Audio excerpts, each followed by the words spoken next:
Unazidi kushuhudiwa katika chama cha ODM kaunti ya Kakamega, huenda ukazidi kuwagawanya wanachama katika mirengo mbalimbali, na ni vyema suluhu la haraka kutolewa ili chama hicho kiimarike. Juzi ndio tulizika baba, hata jamalize miezi minne. Baba hajaoza kule kaburini, na nyinyi mnaanza kuzozana hapa na kule. Tunataka heshima kwa viongozi wetu, sana sana viongozi kutoka Western Province.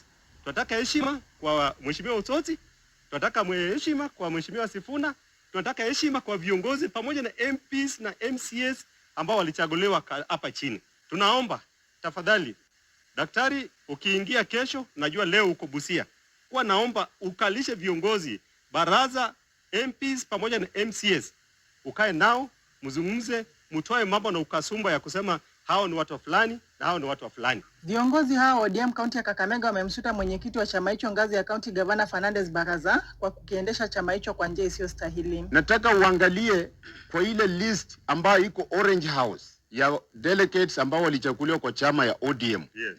Na ufananishe na ile list ambayo Gavana Baraza anatembea nao. Kweli kabisa.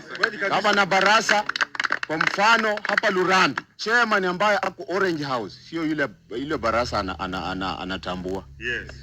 Baraza anachukua wale imposters, wale ambao walianguka kura, ndio hawa ambao anatembea nao akiwaita kwamba ndio viongozi wa ODM. Yes. Juzi alichukua hao akaenda nao Mombasa na watu tukanyamaza. Saa hizi chama cha ODM tunakosa mwelekeo. Lakini kufikia hivi leo hakuna yeyote ambaye anafuata kile baba alisema.